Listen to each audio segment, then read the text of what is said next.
And so welcome everyone to the August 2021 meeting for the Astronomy Fundamentals Group.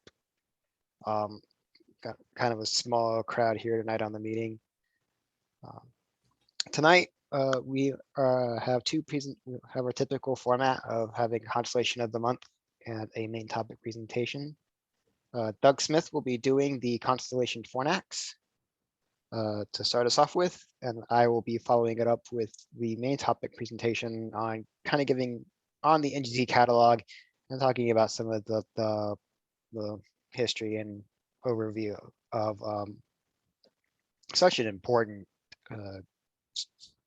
deep sky object catalog for both amateurs and professionals. And with that, Doug, we'll kick it back to you. Okay. So I'm doing the constellation Fornax. We're getting into the real southern constellations and trying to finish up our list. We don't have that many more to go, I don't think, before we start recycling. As always, I put in a comical slide. This one showed up when I was searching for it. Comedy. I like that. What the neighbors think I see, what my family thinks I see, and what I really see. Okay. All right, so Fornax is located in the southern hemisphere. It's a southern constellation. It's an average size constellation. It ranks 41 in terms of size out of the 88 constellations, so it's right in the middle. Covers about 15 degrees in declination and about 2 hours of right ascension. It's pretty rectangular shape, like you can see in the picture there. It's wrapped on one side by Eridanus, and then borders Cetus, Sculptor, and Phoenix on the other side. It is visible from Tucson because it only goes down to minus 40 degrees, and we can technically see down to minus 58. And the best time to see it, if you want to see it, would be November and December.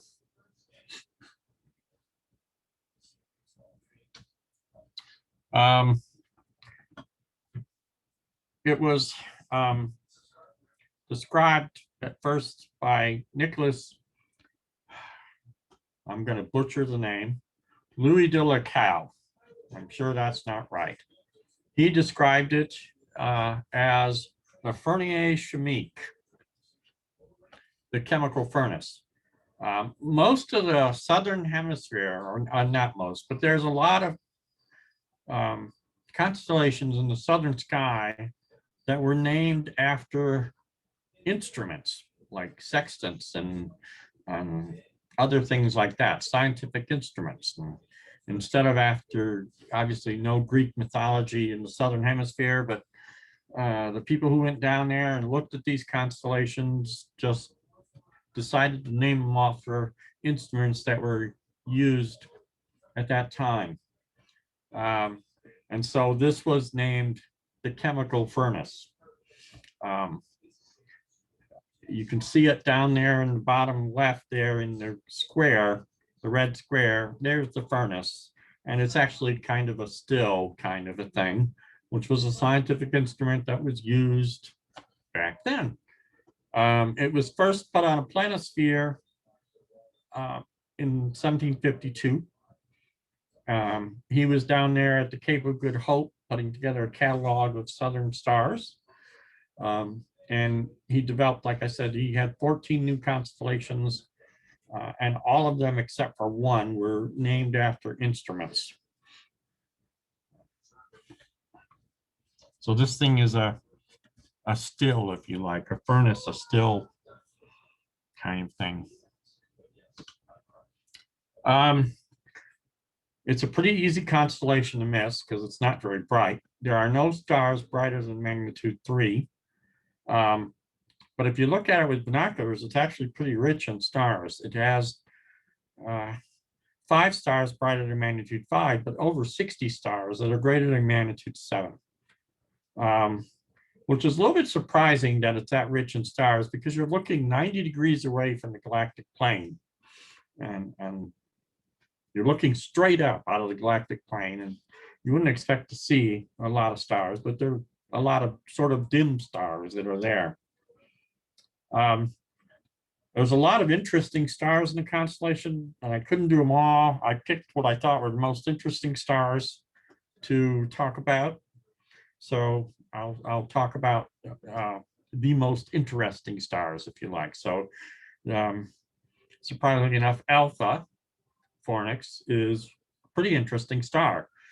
It's the brightest star, obviously, at Alpha. It's magnitude 3.85. And what makes this star so interesting is it has a very high proper motion. It's 3/4 of an arc second per year, which is really fast in terms of proper motion. It is moving really fast. It is a binary star. The primary component is an orange subgiant spectral type F8. It is very close to us. It's at 45.6 light years away from us. It's estimated to be about 3 billion years old. And they think that it just moved off the main sequence recently, whatever that means. The star is about twice the size of the sun and has about 5 times the luminosity. The secondary star is what they call a blue straggler. It's a blue dwarf star that has a high metal content.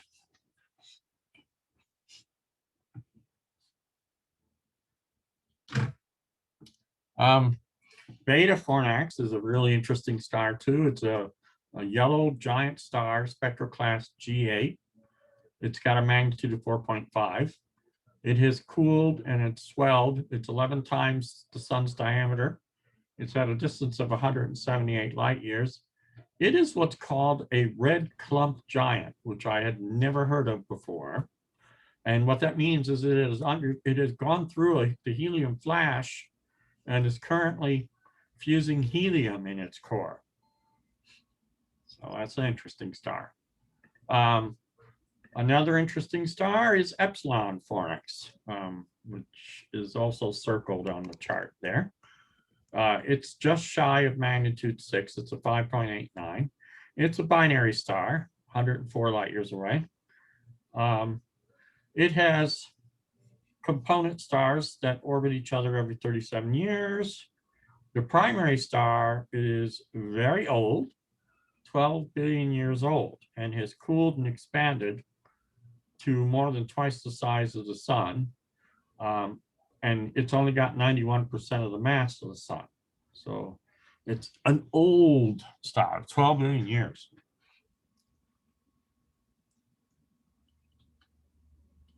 Kappa, up in the upper right corner there, is a triple star system composed of a yellow giant and a pair of red dwarfs. The primary star is a G1. It's a little bit, sorry, that's supposed to be massive, not massive. It's 20% more massive than the sun, a little bit hotter, 100 degrees Kelvin hotter. And the 2 secondary stars are both M-class dwarfs with a mass of about half the sun, and it's 72 light years distance. Our Fornax, which is in the other circle but not shown on the chart, but it would be right in the middle of that second circle, is a carbon star.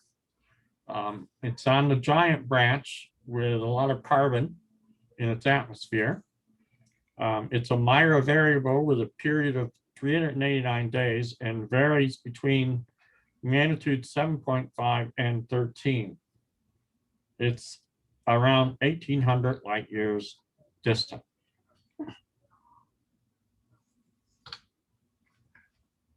And new Fornax is a really interesting star. It's a variable star. It's blue-white, and it is visible to the naked eye with an apparent magnitude of around 4.7. It's 370 light years from the sun, and it's moving away from the sun. It's got a radial velocity of 18 kilometers per second. It is a candidate member of something called the Pisces Eridanus stellar stream, which is a stream of stars that are probably left over from some kind of a collision with another really small galaxy or a dwarf galaxy, and there's a stream that's getting pulled out of the Milky Way. And they think that this star was a member of that stream. And based on that, they think that the age is around 120 million years. The object is an AP star with a stellar classification of B9, 5, 3, SPSI, whatever. So it's a B-type giant star, and the SI means it has a huge amount or abundance anomaly, if you like, of silicon. It is a variable star of what's called Alpha Canum Venatorum type of variable. I don't exactly, I've never looked at one of those. It ranges in magnitude from 4.68 down to 4.73 with a really short period of 1.89 days, which happens to match its rotational period, which is interesting. It's a little over 3.5 times as massive as the sun and about 250 times as luminous, and it has about 3.5 times the sun's size.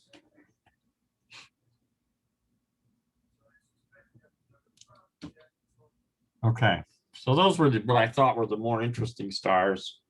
There probably are others, but that's all I could dig up. Now, in terms of deep sky objects, because you're looking straight up out of the galactic plane, and you're not looking through very much of the Milky Way, Fornax turns out to be really rich in deep sky objects, most of which are other galaxies not connected with the Milky Way. And some of them are very important for today's research. So I'll go through some of the deep sky objects. The list was really long, and I picked out, again, what I thought were the most interesting ones, or the prettiest ones. So like this one, NGC 1097 is the only one that's actually marked on this chart. It's a nice barred spiral galaxy at magnitude 10.2. And it's located around 45 million light years away. That's a nice Hubble picture of it.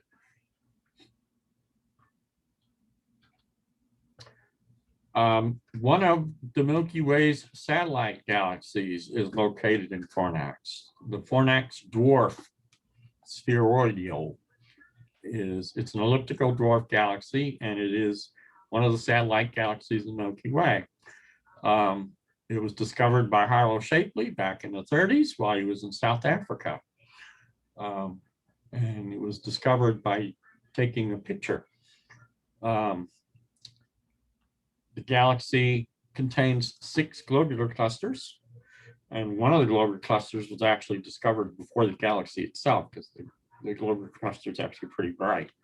The galaxy itself is very difficult to see. The stars are not very bright, and it's hard to see with an amateur telescope, almost impossible.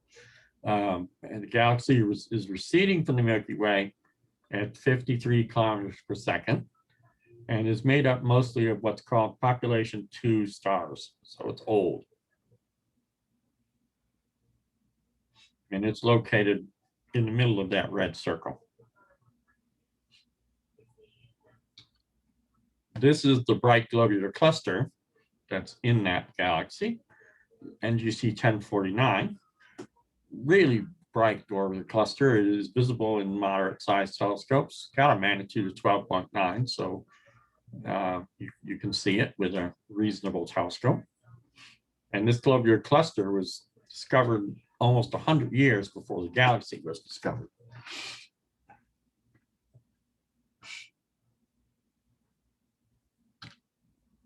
And then there's a nice planetary nebula in Fornax.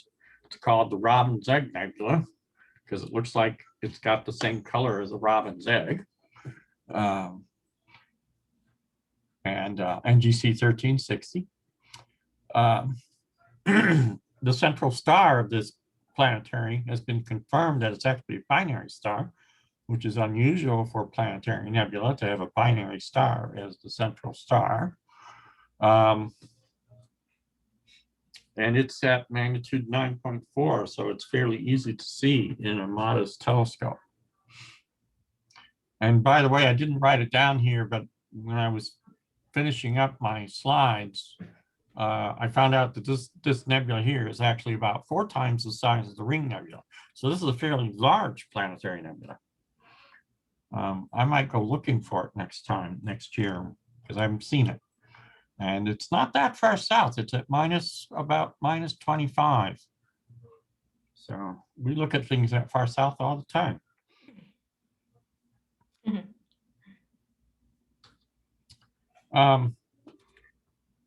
This galaxy, NGC 1365, has been called the Great Barred Spiral Galaxy. It's at 56 million light years, and the reason it's called the Great Barred Spiral Galaxy is take a look at that picture. Look at that bar in the middle, that big, thick yellow bar going from left to right. That is a really thick bar for a barred spiral galaxy, and that's where it got its name. So they know that this thing has a supermassive black hole at the center, and it's about 10th magnitude, and it's in what's called the Fornax cluster of galaxies. There's a cluster of galaxies in Fornax, like the Virgo cluster, which I'll get to. And it's located down here in that corner down there. And then you've got this guy, NGC 1316. This guy is also known as Fornax A. It's about 60 million light years. And this is a bright radio galaxy. This thing is at 1400 megahertz. This is the 4th brightest radio source in the sky. It's very similar to Centaurus A. Kind of looks like it too. It's down there in that red circle.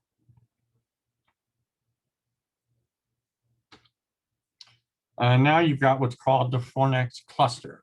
This is a cluster of galaxies lying at a distance of about 19 megaparsecs or 62 million light years. The total mass of this cluster is about 7, give or take, times 10 to the 13th solar masses, making it the 2nd richest galaxy cluster within 100 million light years, after the Virgo cluster being the largest. It may be associated with another group called the Eridanus group. Not sure of that. It's mostly in the constellation of Fornax and a little bit overlaps into Eridanus. And it covers an area of the sky about 66 degrees in diameter. It's a valuable source of information about the evolution of clusters because it's relatively close. It's a lot closer than the Virgo cluster. And it shows the gravitational effects of merger galaxies and galaxy subgroups. So it's used a lot for studying the effects of galaxies, how they interact with each other. At the center is 1399, which is a big elliptical galaxy, and then there's other galaxies in there that are listed, and actually there's a long list, longer than this list, and 1316 is the brightest, which I think I had a picture of earlier. And so this is a nice cluster of galaxies, and there's what it looks like. So that's a neat cluster in galaxies in the constellation Fornax. Yeah, that barred spiral down at the bottom. It's one of the ones I showed you. And then another thing that's in Fornax is the ultra deep field image that Hubble took. It was an image that was taken in the constellation Fornax using new cameras and stuff to go farther and deeper than the original deep field did. And it was taken back in 2003. And it was used to search for galaxies very older and older and older, if you like. And they picked that area because there aren't any bright stars. Yeah, if you look at the chart, you can see the little red square. That's where the Hubble deep field was taken. Sorry, the ultra deep field. And there's no stars in that area. So they picked an area that was pretty much empty. And that's the picture they got. of the Hubble Ultra Deep Field. Oh. And that is my last slide. Any questions on Fornax?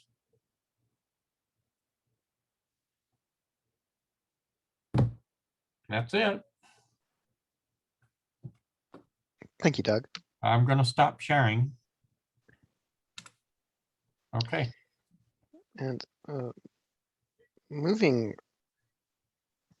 on to the main topic for the night, which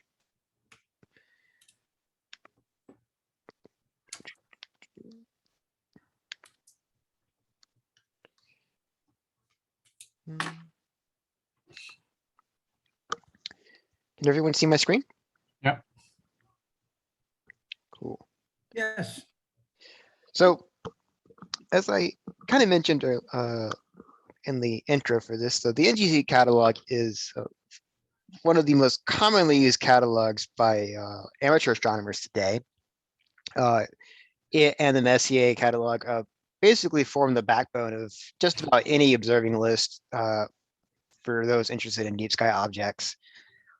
So knowing about it, so this gets a lot of importance in knowing kind of what's on it, what it's about, and a little bit about what the history is. So the NT catalog stands for New General Catalog. It is one of many deep sky objects, deep sky object catalogs from Messier, Caldwell, Shapeless, or Sharpless, IC. There's just so many catalogs right now for various things, and as we get more and more out there, a lot of them are becoming more dedicated to photographic objects, putting them out of the reach for the visual observers. But some of the older catalogs, such as Messier, NGC, and a couple of others, do contain a lot of really good visual objects. Making it a good source for just finding things you want to look at on any particular night you want to go out and observe. Other catalogs often are built from elements within the NGC catalog, such as the Caldwell list. But the Caldwell contains a mix of mostly photographic objects and some really cool visual objects, which we may see later on. There are we've got zoom overlays all over the place for me. Give me a second. There are a sizable number of items that are both open to us, both visually and photographically. It's kind of a mixed bag though, because the object list is so big. There's a lot of things that are too small to see with our equipment, or at least within reasonable equipment that you might have stashed around.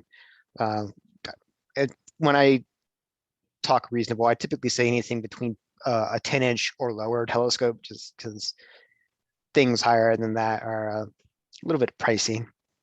I like to keep my telescopes in the realm of not breaking the bank when we go buy them.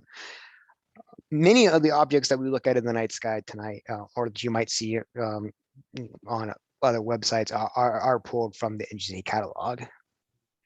And the catalog is so often used that if you see, as you may have also seen in the picture Doug had earlier of the star charts for Fornax, you'll notice that there were just numbers in a couple of spots on that.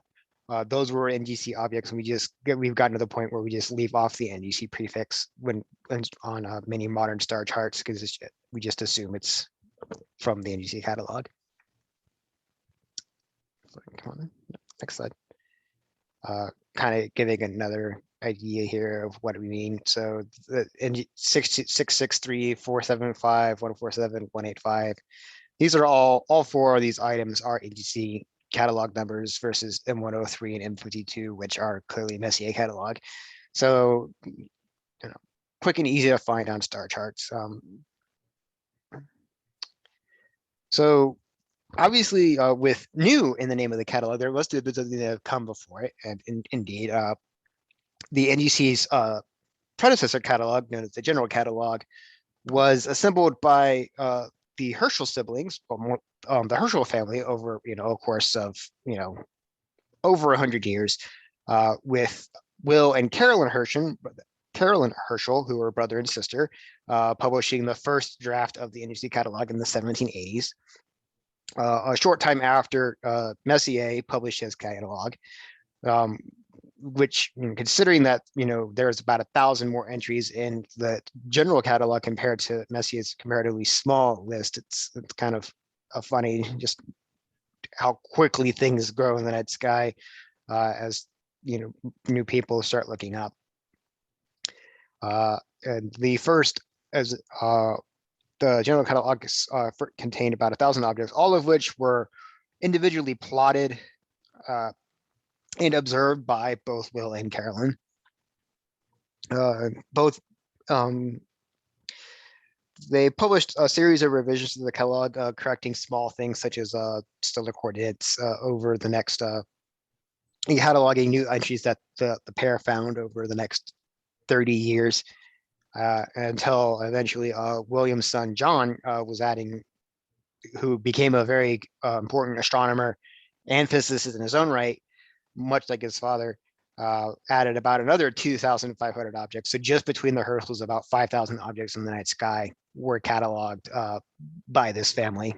So hoping to do a couple of presentations coming up about their contributions, because there's a lot of stuff that these three have done for the astronomy field.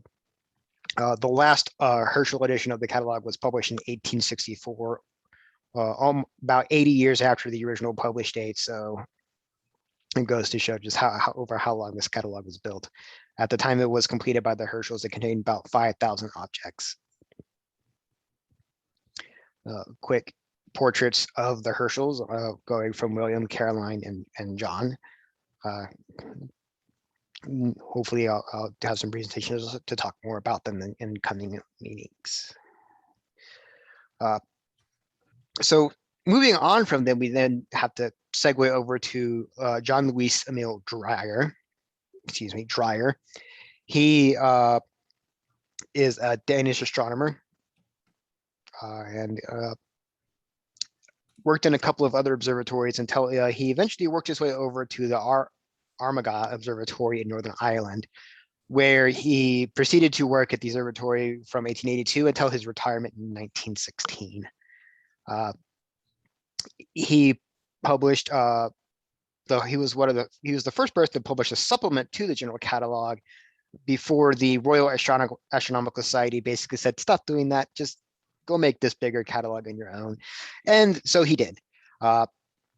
He spent about 2 years compared to the 30 plus years that the Herschel system took to build the general catalog, and basically used a whole bunch of references and other existing catalogs to assemble what became the first draft of the NGC catalog, which he published in 1888, and I think it was the letters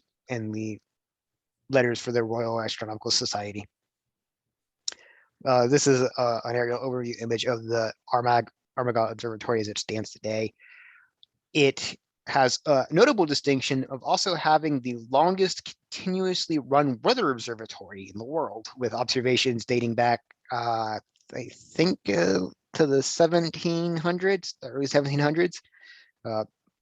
So still an active place today for research, although maybe not necessarily what it was originally created for. Part of the impetus for creating this new catalog is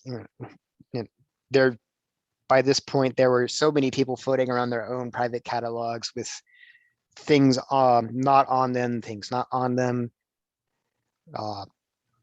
As we eventually found objects that were just never there in the first place, because they may have been defect artifacts and telescopes for research equipment used by the astronomers of their day.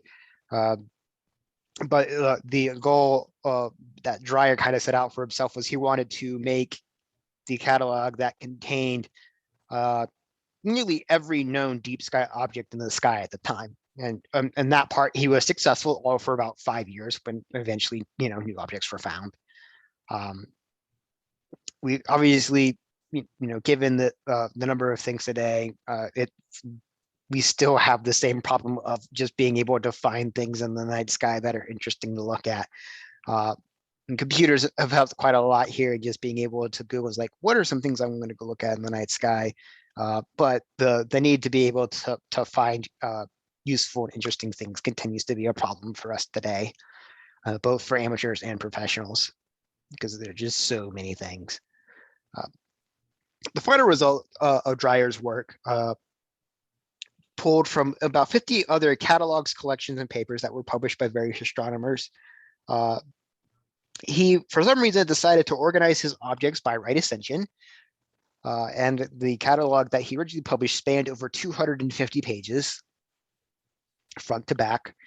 And as I mentioned a second ago, it contained every object in the night sky that was known at the time, totaling about 7,840 objects. And since Dreyer assembled this over a 2-year time span, he didn't have time to go and look at all objects in his catalog. He kind of just had to take things on face value from the materials he was looking at, which led to the original catalog containing items that didn't exist or were, due to typographical errors in the papers and materials he was pulling from, contained misplaced locations, right ascension and declination coordinates. Most often the error would be that they flipped the sign on the RA on the declination value, so that instead of being in the northern hemisphere, the object was in the southern hemisphere, and vice versa. Sometimes they're also brought about by his own error. For example, NGC 2163 was cataloged as non-existent because by Dreyer, when it was cataloged by the Herschels, because he made an error in his when he was copying the data over from the source materials. This is kind of a snippet of Dreyer's original publication, which was again published in the 1980s. So we do have some modern typographical fonts to deal with conveniently, instead of handwriting in cursive and other, instead of personal handwriting, which would most have been common by the Herschels. On the right hand side here, there's a summary description. These are actually encodings to represent the specific types of objects, and I forgot to actually include a slide explaining what the encodings are. But this was basically an astronomer's shorthand for being able to code like, hey, this is a planetary nebula, or this is a galaxy, and so on. Just because, writing out galaxy in such a small space is, very difficult. After Dreyer published his, there were a couple of other extensions that have been added to the NGC over time. As shown in Doug's presentation earlier, there are a couple of newer objects that have been added to it over time, such as the dwarf galaxy in Fornax that he mentioned.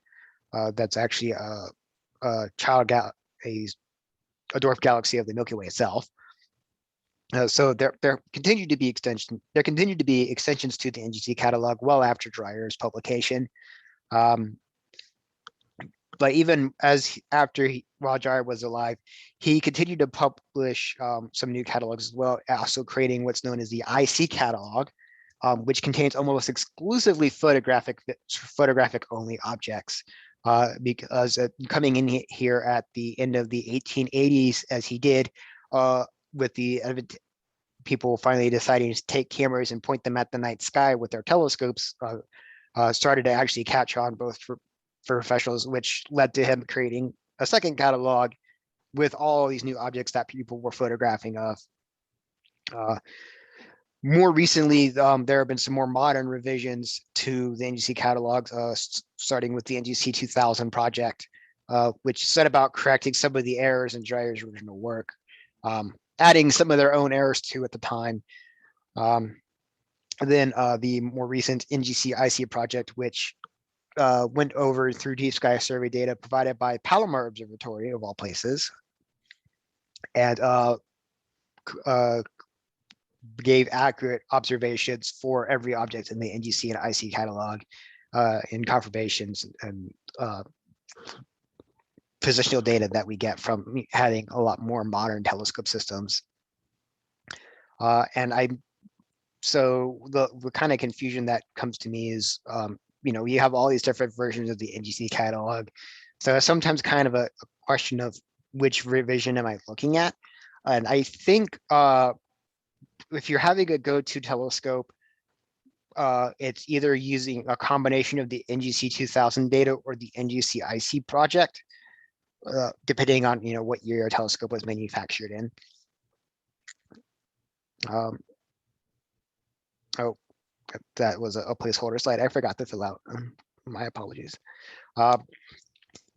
So Dreyer was also notable for a couple of other contributions he made. He was an avid historian of astronomy as well, assembling one of his own autobiography, excuse me, a biography of Tycho Brahe, and also organized and published many of Tycho's private correspondences in a humongous 15-volume collection. With that's just a lot of work for one person to do. So, passing on some of the observations of Tycho to us today. He also created essentially one of the more recent histories of astronomy, which has now printed as a history of astronomy from Thales to Kepler. And I think it's printed out of the Cambridge University Press. And he also co-edited the official history of the Royal Astronomical Society. So some really cool works for those who like to know more about, a history of the astronomy hobby as a whole. You may very well find works written by John Dreyer.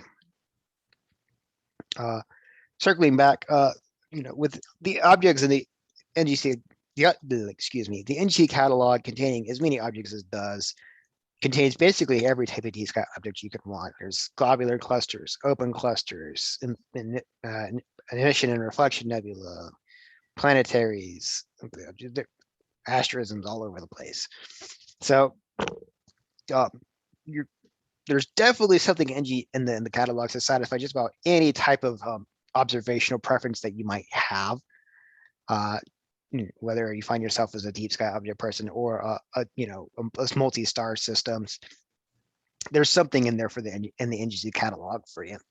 It's just sometimes a matter of finding it. This is another slide pulled from the original publication of the NGC catalog, showing just a list of the sources that Dreyer had pulled from in order to make the catalog. Some names that we might recognize, like Herschel, and some more other recent ones that we may make interesting conversations on topic of conversations in future meetings on their own. We'll have to see, but that was one of the things that set his catalog out apart from others, is that he actually cited all the sources that he pulled them from, rather than just like, hey, here's this collection of things. So we've actually gone back to those original publications to help cross-verify some of these objects over time.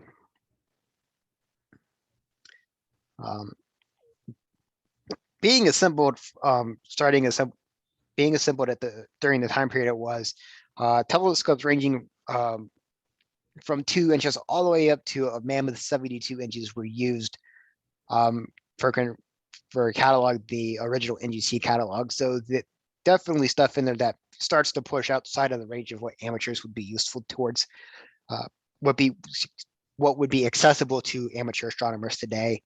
I think the dimmest object I've seen in the NGC catalog goes all the way up to magnitude 8 Kane, and the average limiting magnitude for an 8-inch Schmidt Cassegrain is about magnitude 14. So definitely one of those things to watch out for is making sure you're getting objects that you can actually see. Some of them also in the catalog tend to be very dim or small in angular diameter, so you might end up picking things that are like 3 arc minutes or smaller, which is something. So just some small mind traps to watch out for. But many of the original items cataloged by Carolyn, William, and John Herschel are all generally accessible to amateurs today, just because of the equipment that they were working with. And as with that last item, as I mentioned earlier, your go-to is likely pulling from the NGC 2000 catalog. And this is just a short list of NGC objects that I've observed in my own time or photographed. All of them are pretty good. Some of them can be quite large, like the Rosette Nebula, which spans almost 1 square degree, or about 2 full moons. But most of them are quite good in an 88 Schmidt Cassegrain, more similar comparable telescope.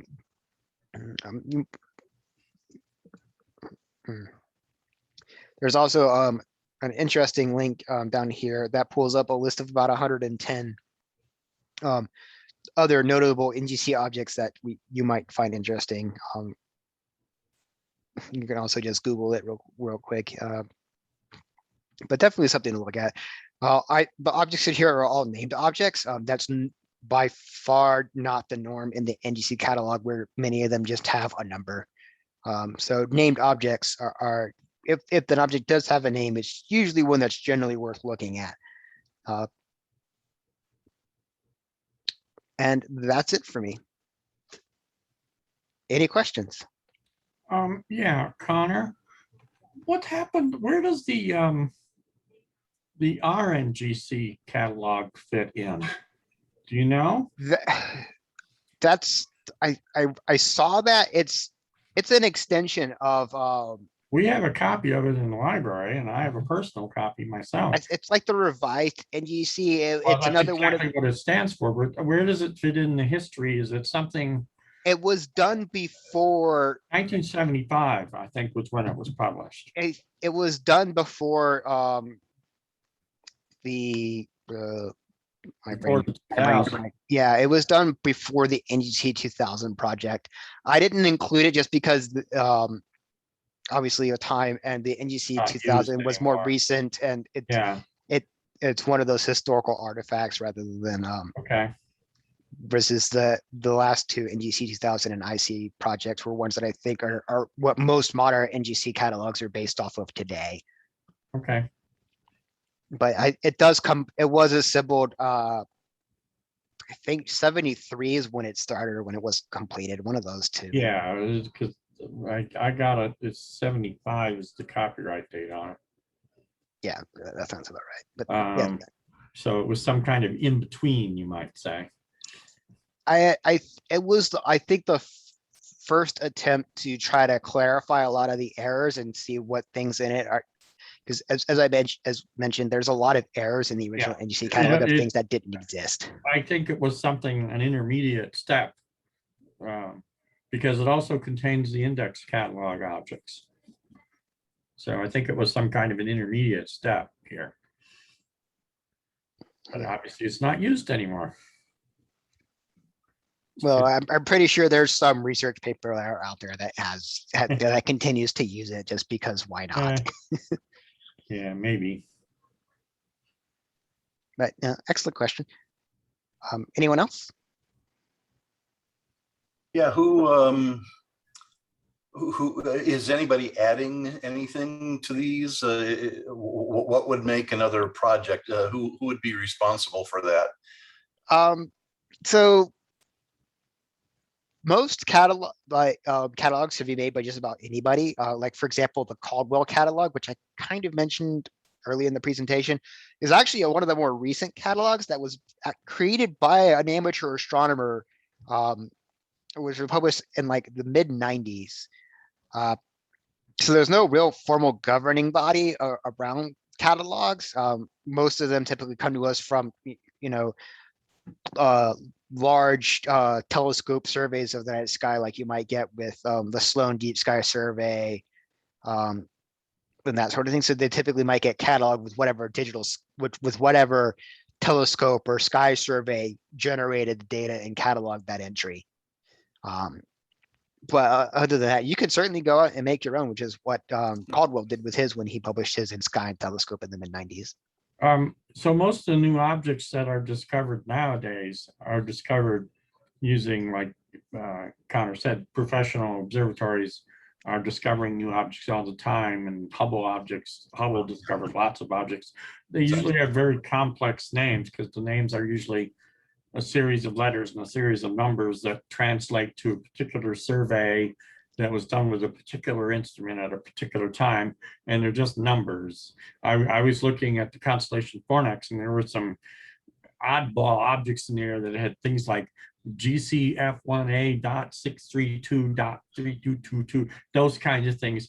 and they're meaningful in the sense that you can look them up and find them online, and they're done through a survey from a professional observatory, and that's their way of maintaining their list of new objects. And no one's putting together any new catalogs that I know of. So are things with a name starting with an H discovered by Hubble? No, not It- necessarily. Not necessarily. It's one of those things that causes a lot of confusion to amateurs. Just because you have to look up what the catalog you actually have to track is. it down. Yeah. Which could be a little bit of a legwork, but usually fairly quick now when you can just Google, here's my catalog number, and then usually Wikipedia will point you in a good direction fairly quickly, or you might, if you're unlucky enough, they'll point you just to a research paper, and then you have to read through that, which doesn't happen very often, but can. I don't know if anyone will ever put together any new catalog like the NGC, because the catalogs that are currently existed, like Caldwell and the Messier and the NGC, are predominantly used by amateurs now, and I can't imagine an amateur astronomer putting together another catalog that goes beyond the NGC. Yeah, I was kind of specifically thinking about, all the discoveries from Hubble. Do they have their own? They have an official designation that's approved by the IAU, the International Astronomical Union has to approve all names. I forgot about that. That's right. It's just some designation that they use for, Hubble or for Sloan or for, they have those designations, I said, that are very complex, but they have a meaning and they're unique. So. And it's very rare that you'll have an object in the sky that has only one catalog designation. That's true. Like the Andromeda Galaxy has like 35. Yeah, that's absolutely true. But the new objects that are be discovered by Hubble and things like that might only be visible in Hubble, so they might only have that Hubble designation.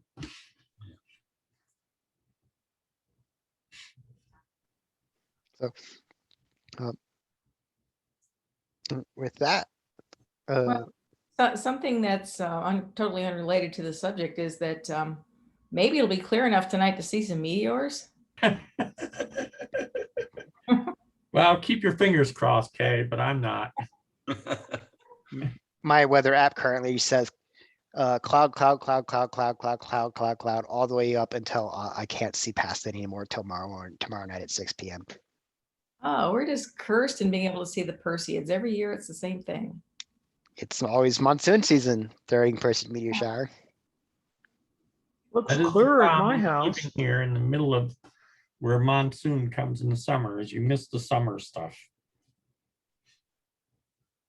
Well, it was pretty clear outside the last time I looked. So maybe. That's Yeah, it's definitely still the clear. exception rather than the norm, though. I'm I'm in North looking at- Tucson. A lot of clouds right now. So that's all I had. I was hoping for a little bit more people on tonight because I wanted to also discuss, some ideas about what we might want to do after we finish all the constellations. Let's go ahead and discuss it, even though you don't have a huge crowd. There's no reason we can't talk about it. It's kind of one of those things that we had kind of started floating some ideas around last semester. I'm going to go ahead and end the recording here Okay. for this.